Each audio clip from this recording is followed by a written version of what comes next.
Hello dear Sapphires, and welcome back to the channel. We're going to leap into something a little deep, but hey, this whole channel is about deep things. Our deep experience of life, the human condition. We're not just bodies. We're visitors, souls wearing a temporary meat suit, to put it grossly. And sometimes these bodies feel heavy, clumsy, hard to manage. I'll be honest, I even get on my own nerves in mine. That's the human condition.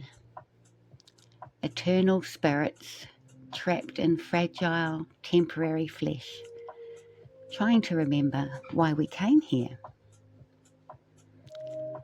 I believe before we arrive, we sign up a briefing, a contract. We're told who we'll meet and what we'll face and what we need to learn. And we agree because only in the chaos of human life can we grow. So when we cry out, "Oh, I wish I was never born," that's not really true. That's denial. That's forgetting we already signed up for this syllabus before we walked into the classroom. Here's the battle. The soul remembers peace, freedom, and light. The body is wired for hunger, pain, hormones, and survival. And the mind is stuck in the middle, refereeing two languages that don't match. The soul whispers, "You're infinite." The body shouts, "You are tired, you are aging, you are breaking down." And the mind? The mind is exhausted, trying to make sense of both. We sign contracts with people too, good and bad. Some enter to lift us, some to break us, some to fiercely love us, and some to betray us, completely betray us. Why do you feel closer to a friend across the world than to the neighbour living next door? That's not chance, that's the contract.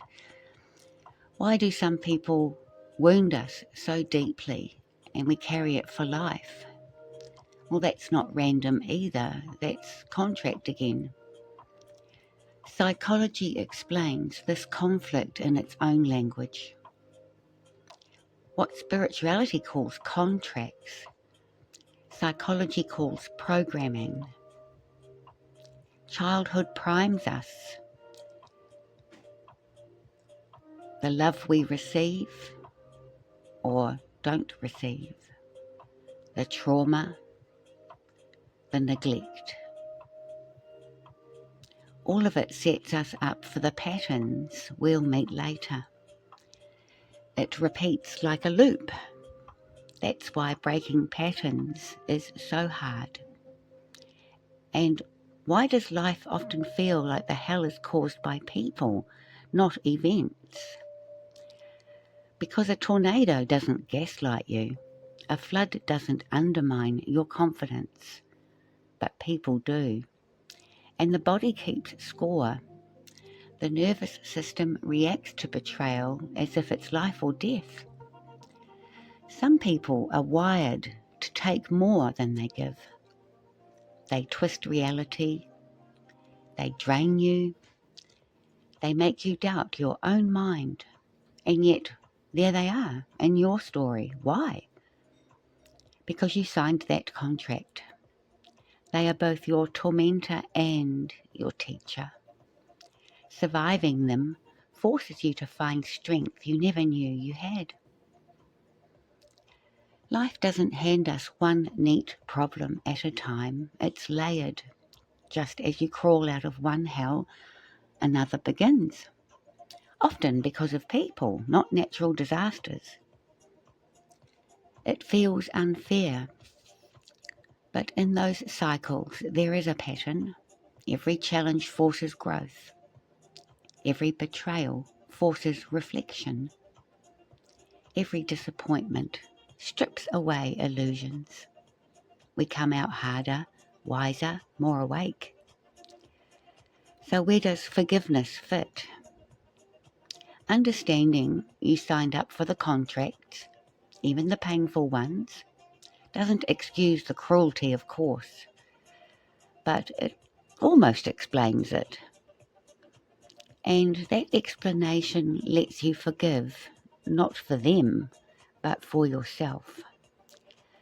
Psychology calls it integration. Spirituality calls it balancing karma. Either way, forgiveness is the release valve. It's how we stop carrying someone else's contract as our baggage. The human condition is a war inside. The soul wants light, the body demands survival, the mind negotiates and often fails. That's why we feel conflicted, restless, unsatisfied, even when life looks perfect on the outside. It's not weakness, it's not failure, it's simply the clash of being an eternal spirit trapped in temporary flesh. I mean, of course, I can't prove any of this. It's just my perspective, my intuition. But when you accept that we're visitors, briefed before birth, bound by contracts, you start to see the madness differently. You stop fighting the meat bag. You stop hating the cycles. You stop blaming yourself for the chaos. And maybe, just maybe, you find a little peace in this strange, relentless, beautiful thing we call the human condition. And if all this feels abstract, let's bring it down to earth. Let's look at one man's life, Prince Harry. If life is contracts, then his was written in bold. Born into privilege, yes, but also into scrutiny, grief, and family fractures. His soul chose extremes. Adulation on one side, alienation on the other. You can see the conflict. His spirit craves peace, meaning, authenticity, but his psyche carries unhealed wounds, anger, grief, distrust that keep replaying, and his choices spill outward. Contracts collide. His turmoil has left its mark on Princess Catherine, already carrying her own burdens. It has weighed on Prince William, torn between duty and a brother's distance. It has pained King Charles, a father longing for reconciliation. And even Camilla, after decades of building stability, she is pulled back into the storm. That's the human condition. Your suffering doesn't end with you. It ripples into the lives tied to your contract. Psychology calls it repetition compulsion. Harry replaying unhealed childhood wounds, the abandonment after Diana's death, anger at the institution he blames, all projected outward. And those closest to him carry that projection whether they want it or not. So Harry moves from one hell into another, not because he is cursed, but because his contracts with family are unfinished. The lesson is still waiting. Forgiveness, reconciliation, integration. This isn't about villains and saints. It's about seeing patterns, contracts colliding, psychology looping, people hurting each other while searching for peace. And if we can see it in Harry's life, we can see it in ours too. Different scale, but the same struggles.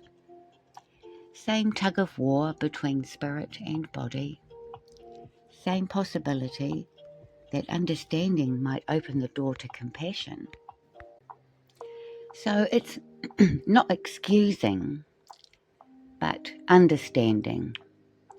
And in that understanding, maybe we can find a little peace. So, what are your perceptions regarding the human condition? Please reach out in the comments. And new Sapphires, don't forget to like and subscribe to help our wee family grow as we continue on our journey as the Fellowship of the Crown. Tally-ho! Have a fab rest of your day. Lots of love and bye for now.